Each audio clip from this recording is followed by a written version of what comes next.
तो पूरे के पूरे एक अलग लेवल से रेवोल्यूशन होगा बोल सकते हो। आप बहुत अच्छे तरीके से प्रिपरेशन कर सकते हो मैथ की पूरी किताब, साथ में उदाहरण, इंट्रोडक्शन, इंपॉर्टेंट क्वेश्चन, हर चीज़। अगर आप एक हिंदी मीडियम के स्टूडेंट हो, आप क्लास 12th में हो और मैथ पढ़ रहे हो, तो समझो कि भाई साहब मैं आपके लिए काफ़ी हूँ। मैथ पढ़ाने के लिए बहुत सारी चीज़ें आपको यहाँ पर मिलने वाली है और यूट्यूब पे भी आपको सारी चीज़ें मिल जाएगी, है ना। और ऐप पे तो आप हो ही। तो चलो स्टार्ट करते हैं आज इंट्रोडक्शन पार्ट। हमारा जो चैप्टर है वो अबीव है, जिसको मैट्रिसेस भी बोलते हैं इंग्लिश में।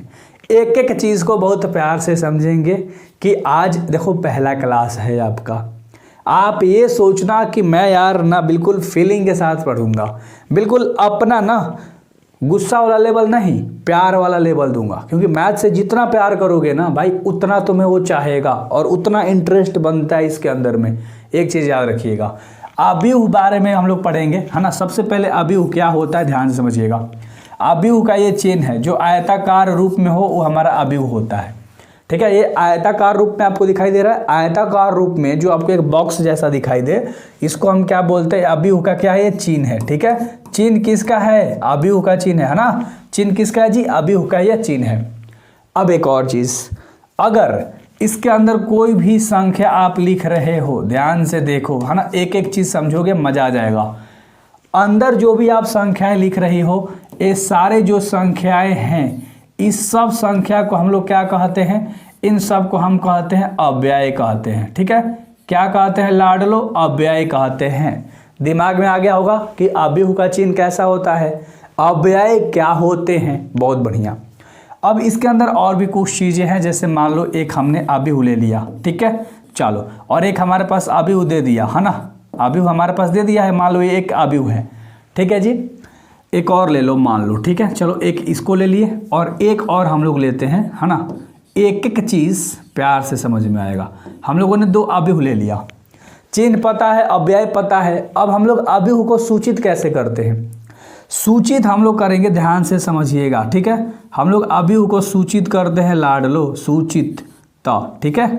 क्या लिखेंगे, सूचित। सूचित करते हैं ABCD से। आप A लिखो, B लिखो, C लिखो, D लिखो, Z तक कोई भी आप अल्फ़ाबेट लिख सकते हो, यानी लेटर कोई भी लिख सकते हो, लेकिन कैपिटल होना चाहिए। क्लियर है ना, क्या होना चाहिए, बड़ा वाला होना चाहिए। तो अब मान लो ये तुम्हारे पास A बराबर दिया है ना। अंदर वाली चीज़ को हम लोग क्या कहते हैं, अव्यय कहते हैं।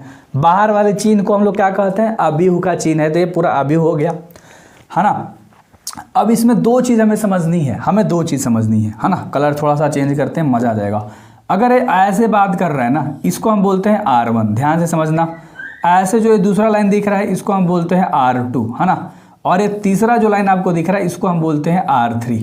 क्लियर है। अब एक और चीज़ थोड़ा सा प्यार से समझेंगे, है ना। अब ये जो खड़ा लाइन दिख रहा है, इसको हम लोग बोलते हैं C1। ये जो दूसरा खड़ा लाइन दिख रहा है, इसको हम लोग क्या बोलते हैं, C2। एंड ये तीसरा लाइन जो दिख रहा है आपको, एक बोलते हैं हम लोग C3 बोलते हैं। अब R1, R2, R3 क्या है और C1, C2, C3 क्या है भैया। C का मतलब होता है तुम्हारा इंग्लिश में कॉलम, COLUMN, क्या होता है, कॉलम, ठीक है। और इसको हम हिंदी में क्या बोलते हैं, स्तंभ बोलते हैं। तो आपको पता लग गया कि टोटल 1, 2, 3 गो स्तंभ है इसके अंदर में। R से हम लोग क्या डिनोट करते हैं भैया, रो डिनोट करते हैं। रो को हम लोग क्या कहते हैं, पंक्ति कहते हैं। क्लियर है, रो को हम लोग पंक्ति कहते हैं। तो यहाँ पर अगर हम बात करें कि ए जो है वो कैसा है, तो आपको दिख रहा है कि दो गो क्या है, ये हम लोग क्या बोले थे, पंक्ति है। तो दो गो पंक्ति है और इसमें दो गो क्या है भैया, दो गो रो है, यानी कॉलम है, सॉरी। तो 2 × 2 का है तुम्हारा क्या हो गया, एक अबीव बन गया। 2 × 2 का अबीव बन गया।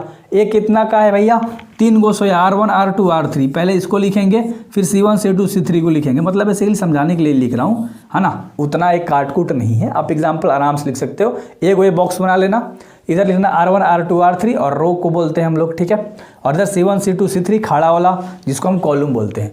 तो हम अगर खड़े हैं ना, खड़े वाले हम क्या है भैया, स्तंभ हैं, याद रखना, कॉलम है हम। और ये जो ऐसे है ना, देखो ये दो चीज़ बताता हूँ। ये चीज़ दिखाई दे रहा है, मार्कर हमारा क्या है, पंक्ति है, बहुत बढ़िया, रो है। और जो उंगली दिखाई दे रहा है क्या है, कॉलम है, मतलब स्तंभ है, बहुत बढ़िया। तो एक एक चीज़ आपको समझ में आ गया। आप लिखोगे कैसे, ऐसे लिखा जाता है। तो आपने ओवरऑल अव्यय के बारे में, अबीव के बारे में, है ना, अच्छे तरीके से जान लिया, और पंक्ति और स्तंभ के बारे में भी।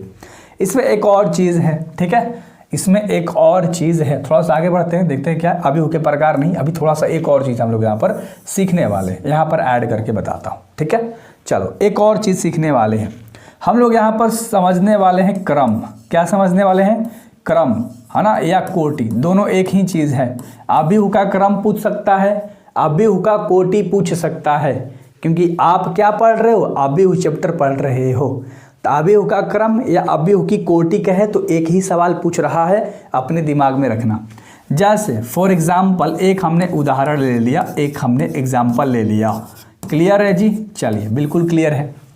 अब इसमें हमारा पूछेगा भैया, ठीक है, तो देखो अभी क्रम और कोटि क्या होता है? m इंटू एन हम निकालते हैं, सिंपल सा बात है। m इंटू एन कहने का मतलब क्या है? अरे आप ऐसे भी कह सकते हो, m इंटू एन कहने का मतलब क्या है? m कितना, n कितना है, यानी कि यहाँ m इंटू एन लिखाता है, ठीक है। यहाँ पर मतलब पंक्ति, m से मान लो तुम्हारा पंक्ति है ना, और n से तुम्हारा क्या है? स्तंभ है, ठीक है। चलो m इंटू एन बेसिकली ऐसे लिखा जाता है ना। अब बताओ इसमें पंक्ति कितना है? क्रम और कोटि ऐसे ही बताया जाता है। एक एग्जाम्पल कराऊंगा, टेंशन मत लो। 1 2 3 गो लाइन सोया है तो 3 गो तुम्हारा पंक्ति हो गया, पहले पंक्ति ही लिखते हैं। 3 गो लाइन तुम्हारा ये खड़ा है, ध्यान से समझो, तो 3 गुणे 3 का यह क्या है? क्रम है। समझ में आ गया ना, या कोटि है। क्लियर है? चलो बहुत बढ़िया।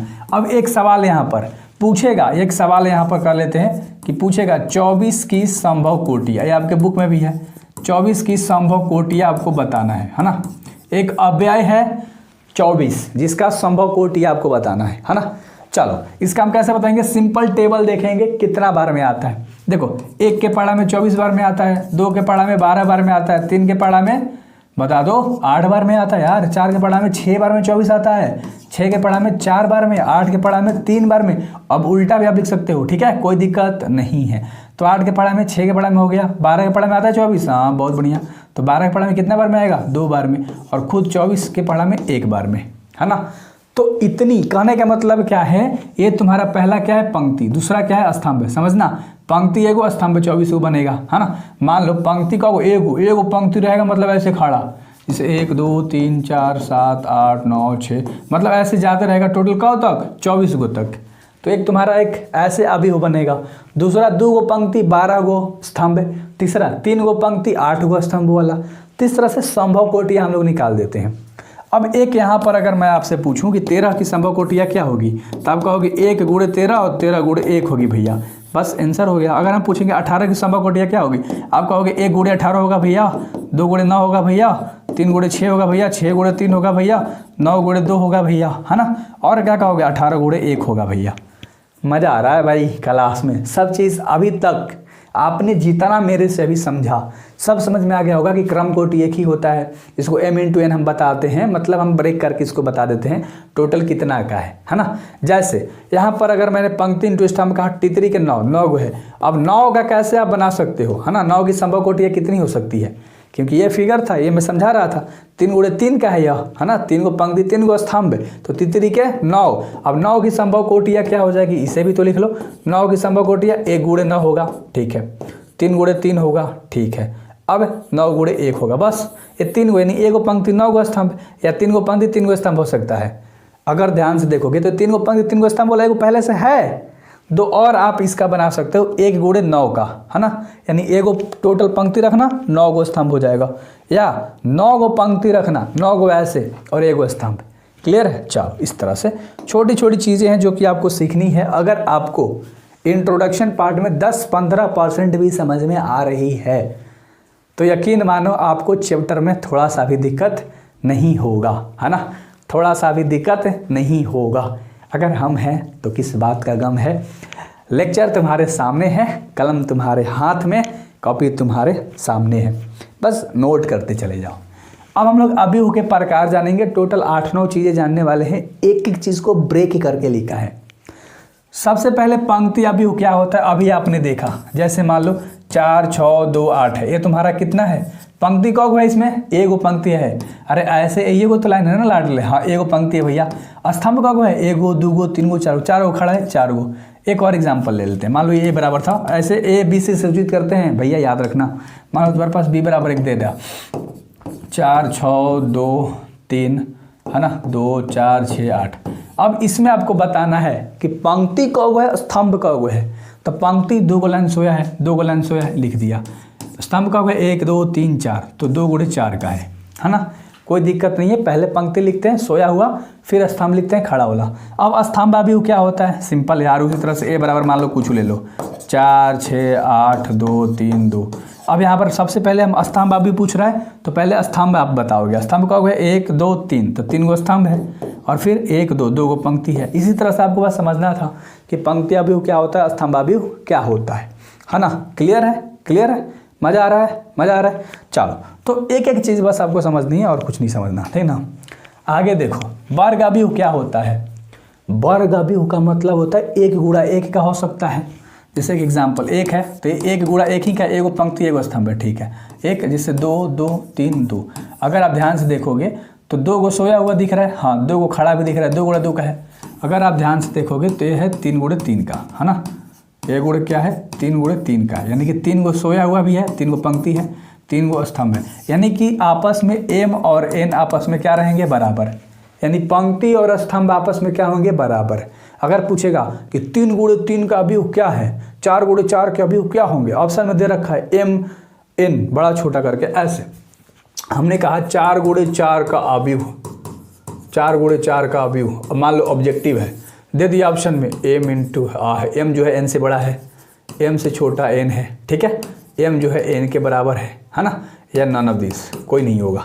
बताओ, 3 गुणा 3 पूछे, 4 गुणा 4 पूछे, 5 गुणा 5 पूछे, तो m जो है n के बराबर है। ये जो पहला m है लाडले, दूसरा n है लाडले, m n दोनों आपस में बराबर है, दोनों आपस में बराबर है। बस इतना दिमाग में रखना है। आगे बढ़े, आगे बढ़े। एक है विकर्ण अभिव्यय। अब विकर्ण अभिव्यय क्या होता है, अरे विकर्ण अभिव्यय क्या होता है, ध्यान से देखो।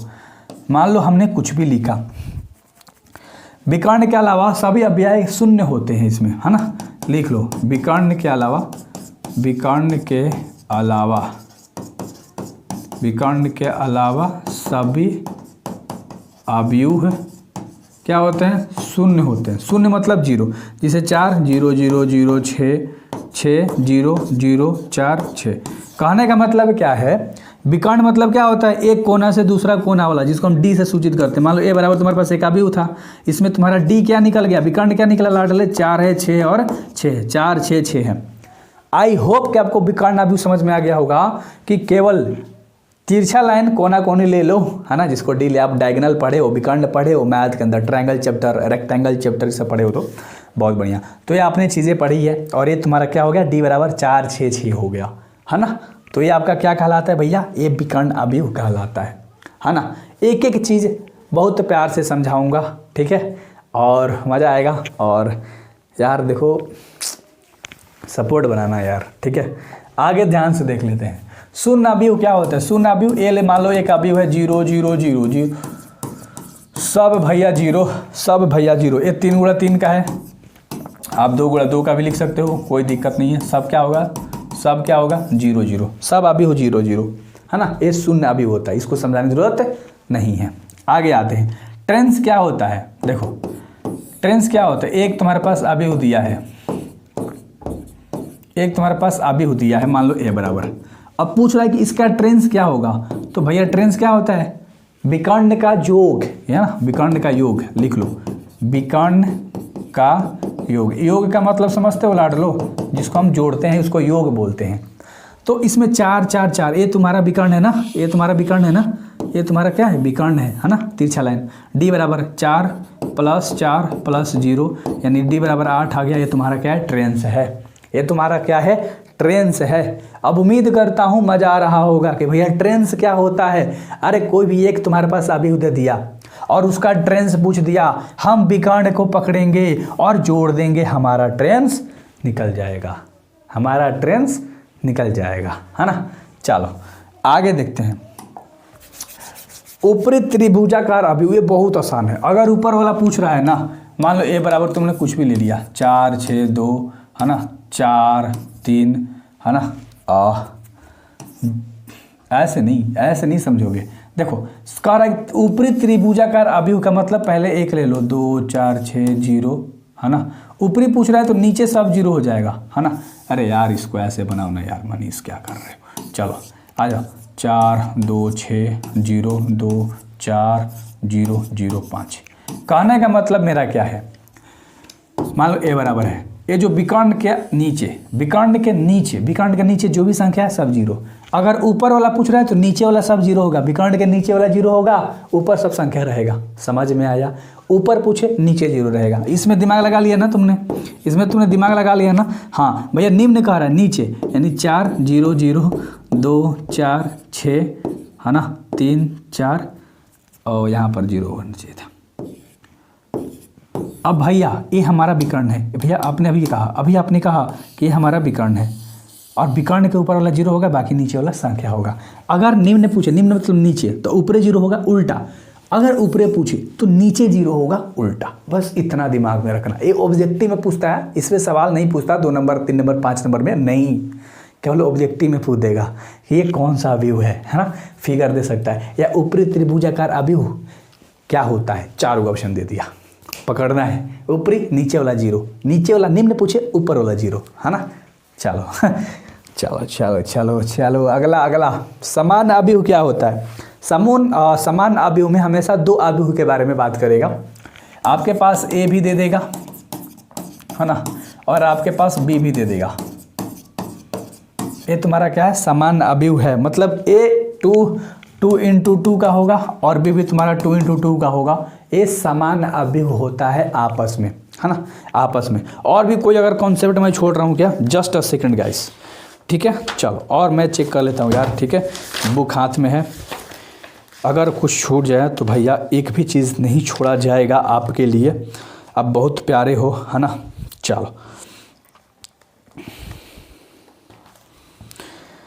बहुत बढ़िया, क्लियर है ना। 2 अवयव बराबर होंगे, 2 इंटू 2 का होंगे, है ना। ये हम लोग अब आगे कोई एक भी चीज़ नहीं है, डायरेक्ट प्रश्नावली है। लेकिन इस पर एक सवाल मैं करा देता हूँ, मान लो क्वेश्चन दे दिया 4 6 2 4, है ना, ए बराबर, और इसके बराबर में बी बराबर दे दिया C D A और B। तो तुम तो कन्फ्यूज़न में हो जाओगे, अरे भैया ये क्या है। मान ज्ञात करने के लिए कह देगा कि ए का मान ज्ञात करो, बी का मान ज्ञात करो। ए दे दिया और कह रहा है कि इसमें A B C D का मान ज्ञात करे। समझ में आ रही है, का मान ज्ञात करे, है ना। बस राइटिंग पे मत जाओ, प्यार से पढ़ो। अरे C के जगह पे 4 है तो C का मान 4 डायरेक्ट हो गया। A के जगह पे 2 है, A का मान तुम्हारा 2 डायरेक्ट हो गया। B के जगह पे 4 है ना, तो B बराबर तुम्हारा क्या हो गया, 4 हो गया। और C के जगह पे, A के जगह पे लिख लिया आपने, D के जगह पे क्या है, D के जगह पे का मान 6 है ना, D का मान 6 हो गया। क्लियर है ना। क्योंकि हम अवयव को कैसे भाई दिखाते हैं, आपस में बराबर है। जो स्थान पर, मैंने ये पहला स्थान पर था A11, है ना, A12, स्थान भी बता देता हूँ। देखो ऐसे A11 A12 A13 ऐसे जाता है 11 12 13 करके। इसमें क्या जाएगा 21 22, दिमाग लगा दिए हो तुम, है ना। इसमें कैसे जाएगा, इसमें 11 इसमें 11 12 गया 13, इसमें 21 22 23, इसमें क्या जाएगा 31 32 और 33, ऐसे करके बस।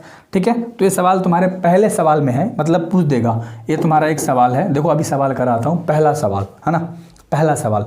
इंट्रोडक्शन समझ में आ गया, पहला सवाल पे आते हैं। ठीक है, ध्यान से देखना, एक एक चीज़ तुम समझ चुके हो, है ना, एक एक चीज़ तुम समझ चुके हो। यहाँ का एक अभी हुई है बराबर तुम्हारे पास इतना दे रखा है, ये तो आपको पता है ना, अभी को एल सूचित करते हैं। हाँ भैया, के लिए ज्ञात करना है तुम्हारे पास। इसके अंदर 3 सवाल है। पहला करा अभिहु की कोटि, लो आ गया ना, अभिहु की कोटि तुम्हें ज्ञात करने भैया। कोटि हमने क्या कहा था, एम गुणा एन, यानी पहले पंक्ति, पंक्ति का लाइन का सोया हुआ है 1 2 3, यानी कि ये तुम्हारा R1 है, तुम्हारा R2 है, तुम्हारा R3। पहले R1 मतलब पहले R लिखते हैं फिर C लिखते हैं, है ना। तो पहले सोया हुआ लाइन टोटल का है 3 गो, तो 3 गुणा खड़ा लाइन का 1 2 3 4, है ना, यानी कि टोटल तुम्हारा 12 क्या आ जाएगा, आंसर हो जाएगा। कोई दिक्कत नहीं है। 3 गुणा 4, पहले सोया हुआ लाइन लिखते हैं, जब भी क्रम पूछे चाहे कोटि पूछे। यहाँ कोटि पूछा है, अगर क्रम पूछ देता तो भी भैया हमारा आंसर यही होता, पंक्ति गुणा स्तंभ लिखते हैं। और तुम्हें पता है कि सोया हुआ लाइन पंक्ति होता है, खड़ा लाइन तुम्हारा क्या होता है, स्तंभ होता है। सोया हुआ लाइन को R ले सूचित करते हैं, R1 R2 R3, 3 गो है। खड़ा लाइन का है C1 C2 C3 C4, 4 गो है। क्लियर है भैया। चलो, अव्ययों की संख्या पूछ रहा है। ये तुम्हारा A बराबर एक पूरा अवयव है, इसके अंदर जितने भी संख्याएं हैं सब तुम्हारा अव्यय कहलाती हैं। तो क्या है लिखते चले जाओ, पहले 2 है, फिर 5 है, फिर क्या है 19 है, फिर माइनस का 7 है, उसके बाद क्या है 35 है, उसके बाद -2 है, उसके बाद 5/2 है, उसके बाद 12 है, एंड उसके बाद क्या है √3 है, 1 है, माइनस का 5 है और 17 है ना। लिख दिया, आंसर हो गया। इसका अव्यय A13 की जगह पे क्या है, हमने क्या कहा था 11, 12, 13, 14। 11, 12 पहला लाइन में चलता है, दूसरा लाइन में 21, 22, 23, 24 और तीसरा में 31, 32, 33, 34। चौथा रहता है तो 41, 42, 43, 44।